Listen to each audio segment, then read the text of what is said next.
欢迎收看时刻。当我们的台湾的棒球拿下了12场的冠军，我们台湾欢欣鼓舞。当我们看到了韩国的总统忽然宣布戒严，搞得鸡飞狗跳、鸡飞蛋打，结果这个时刻其实有一个事情更在酝酿当中，而这个事情可能对未来的影响更加巨大。我们看到上周这一期的封面，把大家吓死了。原来美中现在又搞了一个新热战，这个新热战叫做 AI 曼哈顿计划。那什么是 AI 的曼哈顿计划？原来在美国国会下面有一个美中经济及安全审查委员会，这个审查委员会里面现在做了一个报告，这个报告非常清楚，是中国是敌人已经不用讲了，而且这个中国的敌人干嘛？我要把你的最惠国待遇给拿掉，我不但要把你的最惠国待遇拿掉，而且我要可能进行全面的禁运，而且在 AI 这个领域里面，他说美国绝对不能失败，美国绝对不能落后，就像在二战的时候，谁先发展核弹，谁先做出第一个核子弹，谁就是这个世界的王者，而现在谁能够在 AI 的这个领域领先，谁才可能王者。所以现在我一方面我要完全的禁运，另外一方面我要拉高我的姿态，拉高我的能力。而这个拉高能力的时候，可怕的在哪里？可怕的是，我看了都吓一跳，因为我在我们节目里面介绍过说，美国有很多神秘的实验室，有非常多厉害的实验室，包括阿贡实验室、橡树岭实验室、桑迪亚实验室，还有我们讲的制造第一颗原子弹的洛斯阿拉莫斯实验室，现在竟然全部要动员起来了。你已经很久没有看到美国现在国力大爆发到这样的一个程度，而且他们要对中国做什么事情？这整个我们刚才讲的 AI 曼哈顿计划，3800亿的那个美金，不但是3800亿的美金，刚才讲到，我现在对中国我要全面的压制，我不但全面压制，我要取消你的最惠国待遇，我要集结全国最顶尖的50个科学家，启动6大国家实验室，未来中美的冲突会更激烈吗？好，我们今天请到了宾在访首一的财经专家黄哲松，你好，大家好。好，这是美丽岛电子报董事长吴子嘉，大家好。好，第3位是资深媒体姚维珍，大家好。好，第4位是资深媒体张宇轩，好。好，第5位是财经专家吕国珍，大家好。好，第6位是战略专家林廷辉，大家好。走，这当我们的棒球拿下了冠军，我们看到了韩国搞得鸡飞蛋打，就我看来发现。全球的媒体都在关注一件事情，原来在11月19号的时候，美国国会下属的一个美中经济安全审查委员会居然提出了一份报告，这个报告居然被大家都认为叫做 AI 曼哈顿计划。这边的商周这一期的封面，刚刚讲，我居然一口气我要丢了3800亿的这个预算，而且我要把把中国的最惠国待遇给拿掉，而且他还讲说。那个拜登那个一刀一刀切，慢慢来的，别呼啊啦！我们要一步到位啦。而且二战的时候呢，美国启动所谓曼哈顿计划，开发出了这个原子弹之后，击败日本，然后打赢了2次大战。那现在呢，他的主要敌人中国化，美国要怎么赢他？他们现在要启动一个叫做 AI 版的曼哈顿计划，用 AI 的曼哈顿计划来击败整个中国。他玩真的吗？这是什么？为什么出现这个 AI 这个曼哈顿计划？我跟大家讲。这主要原因是在今年11月的时候，美国国会下面有一个叫美中经济与安全审查委员会 USCC， 他提出一个年度的报告。这个 USCC 就是美国白宫跟国会2个互相成立的，然后这个他所研究的计划是要白宫跟国会都要参考，所以看起来的话，这个曼哈顿计划有可能在接下来一段时间，川普可能会启动。对，那为什么启动？它这里面的具体计划是什么呢？第一个。它的这里面来说，它的讲法是这样，因为美国在未来一段时间呢，它会用科技封锁，甚至打关税战。但是呢，他们认为说，科技封锁跟关税战并没办法真正的击败中国。在击败中国的过程，你要在科技上获得压倒性的领先，就类似是我先发展原子弹的时候，你没有原子弹，我绝对碾压你这样一个态势。所以他们说，我们要发展的是 AI。也就是说，在未来 AI 领域来说，拉大跟中国的差距之后，我们就可以完整的击败中国。而且在这个报告里面，我不是要发展 AI， 我是要发展 AGI。对，那我看什么叫做 AGI？ 对，他说现在这个 AGI 是我不但是可以高速运算，而且我可以做判断，我可以做模拟，我可以做这个，我等于可以做推演。对，你等于是人脑能做的，对，他都能做了。到了那个阶段之后，所有的刚刚讲到所有的 AI 的世界，对，才会成型。对，什么叫 AGI？ 什么通用型的人工智能？简单的来讲，现在AI 主要2种功能，一种叫做训练这个大语言模型，另外一种就是推理就是它自己可以发展出它的结论。美国未来要发展就是所谓推理的这个部分，那这个部分呢，你要先把训练完成之后，才能够再推到推理，所以这需要一个过程，那你需要投资非常多的钱。所以美国现在它不是说空口说白话，它已经有一个具体的方向，譬如说它有提出3800亿美金的这个计划，另外呢，它可能会有非常多的这个国家实验室要开始启动，6大国家实验室，包括什么橡树林啊、洛斯阿拉莫斯等等，都全部要启动，尤其要集结美国最最重要的科学家，然后取消中国的最惠国待遇，然后重点是怎样？因为 AI 发展需要大量的电力，所以美国呢决定要扩充2倍，就是美国国会建议呢扩充2倍的这个核电力，然后因应所谓的 AI 的需求。所以它事实上，美国这一次的 USCC 所出来的这个计划书里面来说，非常完整，而且可行性非常高。我认为呢，川普的这个想法来说，可能跟他们的报告其实是非常类似的。所以我们刚才讲的，你现在我们讲的阿共实验室，它是第一所的正式国家实验室。我们讲的橡树岭实验室，它第一个超级电脑就在这个地方。我们讲的洛萨拉莫斯当时的核子弹就是在这个地方做的，更不讲桑迪亚。桑迪亚在这个很多的刚刚讲，包括在核战的铀元素啦，它都是最厉害的。没有想到。这些的实验室全部动起来。对，那为什么叫做 AI 版的这个曼哈顿计划？主要原因就是我们知道曼哈顿计划里面的研究室，这一次呢，在 AI 领域来说重新启动。为什么重新启动？你就说，比如说最指标的洛斯阿拉莫斯，我们知道它其实就是当初欧本海默所设立的公司嘛，就被所设立的一个实验室。现在呢？他这目前为止还有9000名的员工哦。这9000名员工现在怎么样？他们决定，你知道为什么这个会引起大家注意？因为他们都是很顶尖的美国科学家，他们现在转向发展的方向只有一个 AI， 就是 AI。所以呢，尤其是你看，以这个洛斯阿拉莫斯来说的话 ，OpenAI 就说我们跟洛斯阿拉莫斯合作，也就是说他们有民间企业跟政府单位互相的对接 ，OpenAI 直接跟洛斯阿拉莫斯合作。对，那他们还要打造的所谓的超级电脑来 for 这个所未来的 AI 所使用。那你更没有讲这个包括橡树岭来说，它本来就是最早，它目前为止来说，它有全世界最快的 Frontier 这个超级电脑，它现在准备要再弄一个叫 Discover 的这个超级电脑，会比现在的 Frontier 增加3到5倍的运算力。所以它3到5倍，它就是Frontier 目前为止已经世界数一数二，它还要再增加3到5倍，所以你知道这个运算力一拉开之后，这就是美国跟中国的计算力拉开，就是 AI 的差距就拉开。那你更不用讲阿共实验室啦、西北太平洋的这个实验室啦、桑迪亚啦，然后劳伦斯全部都加入，所以呢，美国等于是跟类似当年欧本海默集结所有美国还有西方的最重要科学家来研发这个 AI 的来研发曼哈顿计划一模一样。现在美国集结所有的科学家，而且川普可能还要砸3800亿进去，你就知道说，如果我现在要封住中国的科技的话，这在未来3-5年的时间里面，可能中国跟美国的差距就会出现在 AI 上面。好，那刚才讲的，我现在做的东西是，不但我的实验室都动起来了，全国最顶尖的50个科学家都动起来了。那我现在大笔的经费3800亿的这个3800亿美金，我动起来了。对，更重要的是。我要对中国全面封锁，是第一个是你的最惠国待遇没有了，第二个是我要一步到位。对，没错。至目前为止来说的话，这个为什么美国会把这个 AI 视为是一个未来可能要跟中国拉大差距的重点？实际上是这样子的，因为以目前为止来说，中国跟美国的 AI 差距，美国在这个地方，美国有70分，那这个中国有40分，就是根据各项指标所弄出来的。所以呢。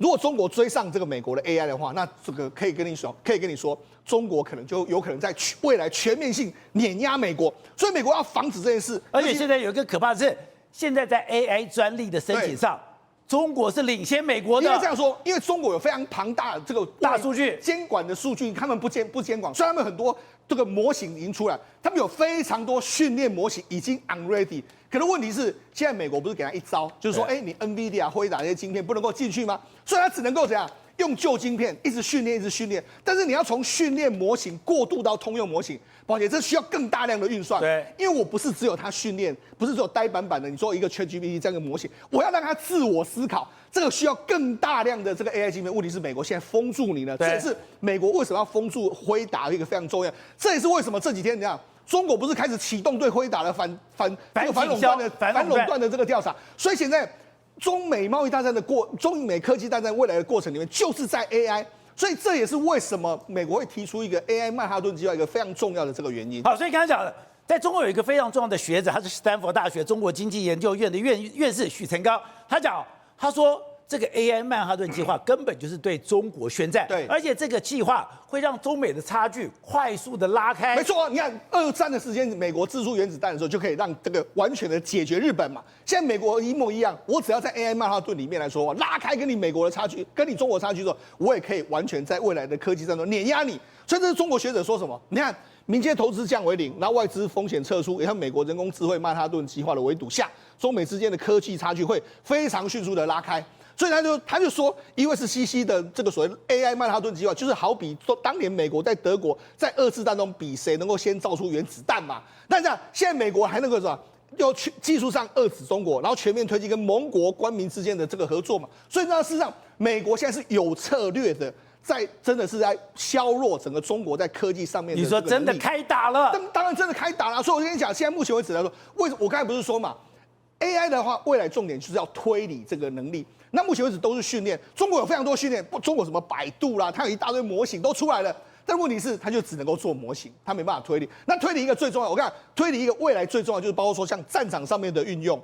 那甚至譬如说，我们知道 Uber 它就是一种类似 AI。我要这个在俄乌战场上面，我要用来，我们不是讲过吗？在乌俄战场上面有一个类似 Uber 的这个所谓软体，它要提供什么火力？那用 AI 来运算，那就是推理的能力。甚至你不用讲未来的自驾车，甚至未来我们可以自己让电脑自己去思考，这个差距会拉得非常开。所以这是为什么我觉得。其实台湾呢，在这里面来说，可能会面临到一个非常重要，就是在这个中美贸易大战的前沿里面，台湾的科技应该会牢牢的跟美国绑在一起。不是，如果说这只是美国国会下面的一个所谓的委员会，大家还不用那么紧张。你说这是谁在推动？是马斯克在推动的，是奥特曼在推动的，是 OpenAI 的创办人奥特曼。他不但推动，他现在已经跟洛斯阿拉莫斯合作了，而且这所有的计划里面，竟然都跟9年前奥特曼写给马斯克的一封信有关，当时就已经提到这个 AI 曼哈顿计划。对，为什么台湾这些半导体大厂，或者是像台积电，或者像广达080，或者是童子贤这些人，为什么这么在意这800页的报告？不只是美国政府已经把它列为重要的政策的参考的资料，再来是到底是谁先喊出这些事情了？原来是9年前的时候，奥特曼跟马斯克已经开始在讨论这些事情了。当时奥特曼已经意识到一件事情了。AI 的发展已经没有办法阻止了。那我们既然没有办法阻止 AI 的发展，有一天 AI 的发展会超过人脑，而且它的想象会没有穷尽的时候，他就写信给马斯克，跟他说 ，AI 发展既然没有办法阻止，那你觉得我启动一个叫曼哈顿的计划，为 AI 启动一个曼哈顿计划，你觉得如何？再来，我们2个来集结全美国最顶尖的50个科学家一起来为 AI 工作，怎么样？原来是那个时候。这个词就再度被提出来了 ，AI 曼哈顿计划，而且他很清楚了，2战时候的曼哈顿计划就是研究出一个核武来解决这个世界。可是未来世界最重要的是什么 ？AI， 所以他也不是只是写这封信哦，他马上启动。所以今年他就跟洛斯阿拉莫实验室合作，开始 OpenAI 开始在里面研究 AGI 通用型的 AI 在里面，而且同时橡树岭做当年罗说要部的。也在装超级电脑，算力是3到5倍，其实是美国整个国家全面在启动 AI 的曼哈顿计划。所以我看到原来现在启动6大国家实验室，今天用了50个最顶尖的科学家，而且他们讲说，今天所有的4个倍，我给你了3800亿，搞了半天是奥特曼在9年前就已经有的概念，而且他跟马斯克已经讨论过，他们2个讨论说。你觉得 AI 挡得了吗 ？AI 能阻止吗 ？AI 绝对不能阻止。如果 AI 不能阻止的话，那我们就应该为 AI 来启动一个曼哈顿计划。那我们要找这个全美前50名的高手来研究。我们要讲，我们今天要把这个所有的 AI 的技术牢牢的掌握在我们手里面。所以现在包括当年研究浓缩铀跟钚的橡树岭国家实验室，包括洛斯拉莫斯实验室，包括阿公实验室，这些实验室。要全部都叫进来。对，因为这里面的计划有一个很重要的结论是什么？当年德国为什么造不出原子弹？不是德国的科学家不够聪明，而是整体国家的工业实力跟民间实力没有拉上来，所以应该要把整个全美国所有的实力全部拉上来，所以是铺天盖地的，包括金融业，以后 AGI 不只是执行金融分析哦，他还会懂经济学、懂风险哦，所以他还会告诉你可能未来股市会发生什么事情，会教你这些事情。再来战场哦，当然我们知道 Uber 应用已经在里面了，所以它会分散型，它是有智慧、有能力的。所以现在这个 AI 不是你现在看到 ChatGPT， 不是讲说我有个问题你来回答我，他说。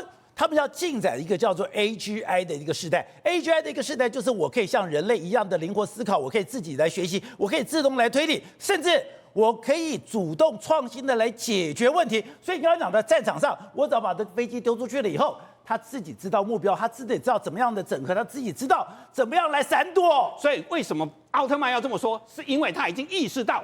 AI 的发展会超过人脑，到时候如果在这个分水岭美国没有赢的话，那就会产生一个非常严重的问题，所以他一定要把这个东西推下来。那上周也特别提到，那台湾该怎么办呢？对，台湾对来冲击未来会非常的大，因为 AI 曼哈顿一旦启动的话，所有的半导体供应链马上要前往美国，因为有一件事情会非常清楚的是，中国跟美国之间会回到像苏联时代，所有的科技交流，晶片是会变成画一条非常明显的红线。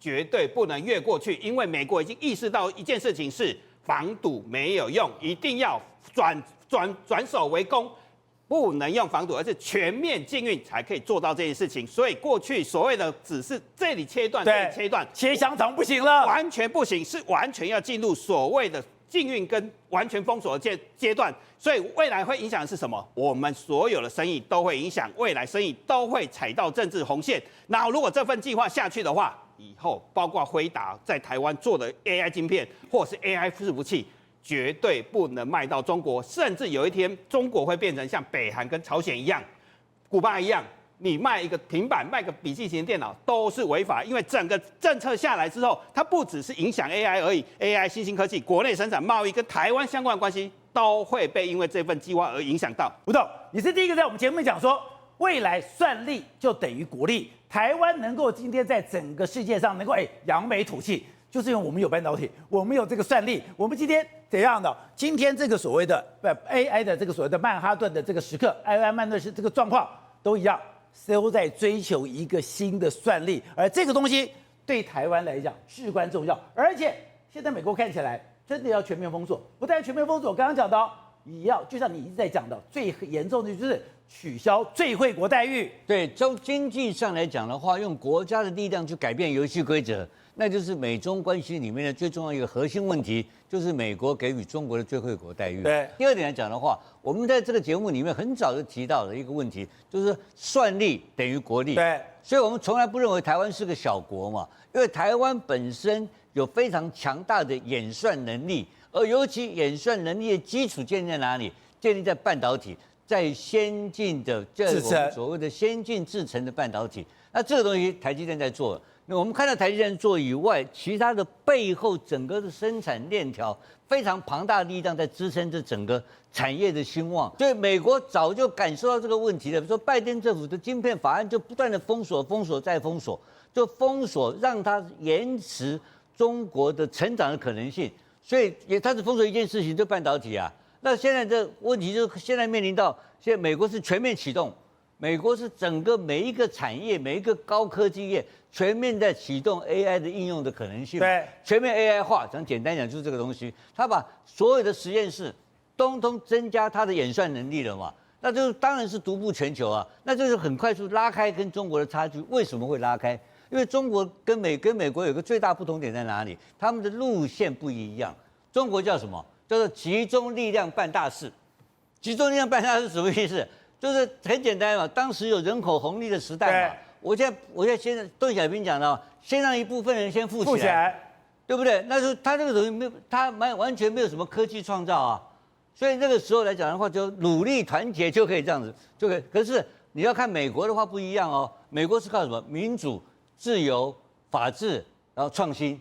它是有一连串的，它有私有财产的保护的情况之下，它才有创造能力出来。对，所以它是每一个个人会发明，会有很多的Elon Musk 这种人跑出来，但中国没有啊，中国是被控制的，他思想被控制的，他完全由党来领导党领导国家，党领导 everything， 就搞了半天，碰到这种的要高度创意的年代跟 AI 的时代来临的时候，没有了吗？他没有办法发挥这个创造能力。他没有办法发挥创造能力的情况之下的话，他一定会快速落后。你看他怎么搞，他都搞到了所谓的先进的这种先进的制程的半导体做不出来了。对，他怎么搞都做不出来了。你就是所以因为什么？中国的几十年财富的创造是来自于什么东西？来自于仿冒，来自于复制，来自于大量的人口红利嘛。没有创新吗？没有创新能力啊，哪里有创新？他所有的事情都是被政府控制，包括所谓的什么他的科技公司啊，什么阿里巴巴等等，那哪里有创新？是阿茂总先有创新，还是阿里巴巴有创新？阿茂总当然是阿茂总，所以高科技在阿茂总，高科技不在阿里巴巴。而且他们的政府更妙，他打击阿里巴巴，对不对？棒打出头鸟，他会干掉他自己的企业。当他企业变大的时候，市场变大的时候，他就把企业干掉，因为他怕企业影响他的政治的稳定性。就在这种的一来一往的差距之下，你很快就可以看到说，第一名的美国跟第二名的中国，现在目前是21兆美金的 GPT， 比17兆美金的 GPT， 他们以前过去从70%，对，现在降到62%了，很快的，很快，中国的 GPT 的总生产总值就会快速的拉开，因为一边在成长，对，一边在下滑，对，所以这个时候来讲的话，就是就是川普一直想期待他的所谓的让美国再次伟大的理由，这真正的核心问题是他解放了所有科技的枷锁，这个事情是民主党不愿意做的事情。这个川普他敢做，跟 Elon Musk 两个疯子完全解放。好，是我们刚刚讲到。你现在这个 AI 的曼哈顿时代进来了以后呢，刚刚讲的美中的对立就更严重，美中对立更严重的时候，刚刚讲对习近平来讲当然更尴尬。而你说现在习近平是内忧外患，外面当然讲川普对他的威胁跟压力绝对不会停止。而这段时间我们不是讲吗？现在的解放军的态度非常的奇怪，而且他不断的被穿小鞋，不断小鞋又出来一个消息，就是现在传出来说，他以前红二代的老大哥，以前刘少奇的儿子，整个中国的上将刘源，对，竟然上书习近平，对现在的状况非常不满。而且我们在看中国的政情的时候，其实没有很多直接的证据，但是你要看一些蛛丝马迹，然后你就可以看到中国政情的发展。我们昨天不是讲到吗？习近平坐在台下是下台的这个主席。好，那这件事情为什么张又侠敢这样干？张又侠，他只是一个这个军委会的副主席，他怎么敢对主席这样做？对，一定有更大的山在后面跟他这样做嘛，一定有更多军中的势力嘛。那个军中势力，现在人家就说会不会是刘源的力量？刘源，对，刘源为什么是刘源的力量？宝姐，最近在网络上就传了一个，就是说，这个北京的这个官场都在说，刘源写了一封信给这个党中央，党中央就说了这个亡党的这个悲鸣，它里面讲到说，包括说目前为止中共面临到什么经济社会危机啦、政治危机，还有台海危机。好，我们姑且不讲这个事情是真还是假的，但是我跟你讲，刘源出来之后就非常具有指标性。为什么？而且刘源跟这个习近平的关系，可以说是在习近平刚上台的初期的时候，是关系非常非常密切。也就是说，习近平能够真正的拿住这个所谓的军系的话，事实上刘源要扮演一个非常重要的角色。好，我们先跟他讲刘源是谁？他是刘少奇的儿子。我们知道刘少奇是中国的领导人，最高，他在红二代里面的身份地位是不一样的。我们知道中国红二代，他们都会看你爸爸的关键是什么。你爸爸关键，刘少奇曾经担任过国家主席，老子英雄儿好汉。对，所以刘源注定了他在红二代里面的身份是非常高的。这也为什么习近平为什么他很讨厌红二代，因为他老爸习仲勋的官阶其实并没有非常高，所以他为什么一直要干掉那些人？你看他一直在压抑什么这个邓家啦，或者说什么，他压住那些，因为那些人一旦真的掌权的时候，他们的能力他是无法控制得住的。好，那刘源呢？刘源他到底怎么样？我跟你讲，胡锦涛能够后面稳住，也是跟刘源有非常大的关系。因为胡锦涛他刚上任的时候，他其实被江泽民钳制住嘛。江泽民那时候还霸占了这个军委会主席2年，为什么能够下台？因为刘源就说：“你这个江泽民啊，你不要在那边太久的一个时间好不好？就把他，因为他有很多红二代的力量，自然。”江泽民他也很怕红二代，红二代在军中的力量是相当强大。你知道刘源呢？后来刘少奇干过国家主席，当然国家不当文革就是要搞他的。对啊，毛泽东他差点把毛泽东干掉，你就知道他的地位当然不一样。好，那刘源在军中的实力到底怎么样？那事实上，他们每一年要选这个军中常委，或者说选中军中最有人望的人的时候，刘源常常都是中国解放军里面所有的这个人员觉得他是最好的，所以等于说他在解放军的力量是相当强大。我来讲，最后的时候，我们不知道胡锦涛后期的时候不是出了一个古俊山案吗？对，我们在节目上讲那么多，古俊山是谁斗倒了？是刘源刘源才有办法处理古俊，连胡锦涛都拿他没办法。是哦。是不，他就一个后勤的人，为什么？但是他后面有徐才厚这些人啊，这些人他胡锦涛根本没办法动这些人，是刘源把他搞掉了。所以刘源把古俊山搞掉之后，你知道2012年那时候，你知道他出了什么事吗？他跟胡锦涛2个人呢，遭受到4、5次的暗杀，刘源被遭到暗杀，刘源也被暗杀，他被暗杀了4、5次。那甚至还有人去什么，他住的房间里面丢炸弹啊、开枪啊，但是他都没有死，等到什么时候？等到习近平上台之后，他就跟习近平说。你要好好的整肃军方，军方很多人你要好好的整肃谁？他就说你要打的徐才厚跟郭伯雄，这就是刘远把他干掉，所以他的军中势力，我看初期习近平的这个所谓军中力量，都是刘远给他非常大的帮助嘛。可是后来，当过了几年之后呢，刘远就慢慢就可能淡出，因为我就跟你讲，习近平非常忌惮那种他爸爸位阶比我爸爸高的那种红二代，就慢慢让他淡出了。淡出之后呢，你知道，事实上你看目前为止。这个习近平显然控制不住啊，控制不住怎么办？如果现在真的刘远又出来之后，这可以解释为什么张又侠现在那么畅秋。就是我认为说，搞不好有那些红二代其他的这个军方力量在后面拱着张又侠，你就跟习近平对抗嘛。所以要讲的，大家想说张又侠你何德何能，你凭什么去斗？对，原来张又侠跟刘源是有渊源的。当然了，这个他们都是军中的能力嘛。那你看。我想张又侠他爸爸是张宗勋，张宗勋也是个将军的。他如果位置来说，他的红二代里面地位又比习近平的这个爸爸习仲勋更低嘛。所以啊，他如果这个事情是真的，当然你就可以看得出来，中国的确有非常多不一样的事情在发生。另外一个，我觉得也是非常有意思，这个讯号我们要看一下。已经好久没有见面的马云，最近密集在中国曝光啊！你看前一阵子是先在这个阿里的这个西的西区里面来做，跟网络上大幅的报道。另外，他这一阵子你看蚂蚁20周年的现场，他还演讲，他说 AI 是一个更伟大的时代，好久不见。然后最新的消息是什么？这个阿里拿下了这个今年的这个春晚的这个主办的这个被他承包，这也是个讯号啊。这个春晚是何等重要，他已经好多年没有拿到，他又拿到，所以呢，马云突然实力又起来。那你看最近不是博呱呱也在讲话一大堆。你就觉得，这过去都是被习近平打压的，怎么现在都开始出来讲话？我觉得这就是一个非常不寻常的讯号。对，刚才讲的美中争霸已经是一个没有办法回头的路，没有办法回头的路。现在美国当然也要拉高整个姿态。现在对习近平来讲真的很尴尬吗？刚刚讲马云也出来了，郭呱呱也讲话了，过去不敢反你、不敢讲话的、不敢出来的，现在都出来了，也都讲话了。我的内忧不断，但内忧不断，你觉得还是小事。最可怕的是美国这个动作，刚刚讲。现在已经传说，原来2015年他们就有这个 AI 曼哈顿计划，搞了半天，他们其实这9年来都在准备这件事情。你说这件事情真的才是对中国伤筋动骨，而且最可怕的是，本来一直被认为是有中的马斯克，其实也是其中的要角。是啊，你知道为什么那么多红二代要跳出来，赶快上书啊，告诉习近平说你要赶快救国家？为什么？你习近平现在做的事情真的会亡党亡国啊？那你亡党亡国的情况下，你要怎么跟美国来对抗？更何况现在川普准备回来了，川普回来以后又在执行所谓的曼哈顿的这个 AI 曼哈顿计划，那你可以回想一下因为我们知道说在国际关系当中呢，各个历代各个朝代当中，如果要成为霸权那你一定要先掌握科技。所以以往来讲的话，英国工业革命之后，英国就成为强国，不是吗？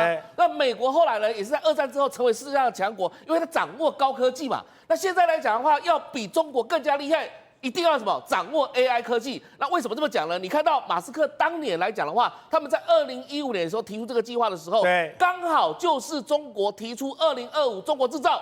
你知道2015年的时候，当时李克强就核定中国制造2025的时候，就是什么准备来统治世界的概念。对，你知道习近平2012上台，2013提出“一带一路”，2015年提出所谓的中国制造2025，那时候美国开始紧张了。你说我到时候我的国际地位就被你抢去了，怎么办呢？当时他的央视就开始制造大国崛起系列，然后接下来就东升西降嘛，这些东西都喊出来嘛，然后什么中国梦嘛，加上你的这个 GDP 总 GDP 未来可能超越，你已经超越日本了，超越日本之后会不会也要超越美国嘞？所以对美国来讲的话怎么办？一定要跟着比中国跑在更前面啦。那一个科技就是什么？就是 AI 产业，就是 AI 的计划。所以为什么一直到看到现在终于懂了，为这个美国一定要在这个部分来讲的话，第一个先卡住中国脖子，不是吗？然后晶片不卖给他，什么东西都不卖给他，然后跟他断了之后，接下来我往前跑，然后你跑不动，那跑不动的时候，这时候怎么办呢？你就听命于我，再加上什么？现在你看到国际社会一团乱。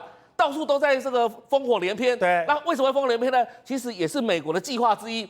为什么呢？我到处点火，你以为中国说的你是什么？都是美国点的火。对，你这到处什么形势大好？对习近平来讲说什么啊？现在天下动乱了，形势大好。天下大乱，形势大好。事实上天下大乱的时候，现在一块一块都把你切掉，朝鲜半岛、北韩的可以切掉，伊朗这边以色列给你切掉。中东来讲的话，或者是乌克兰在这个俄罗斯跟乌克兰这边来讲，俄罗斯把你切掉，你最后只剩下中国孤立无援在这种情况怎么办呢？你当然美国就好好专心的对付你中国。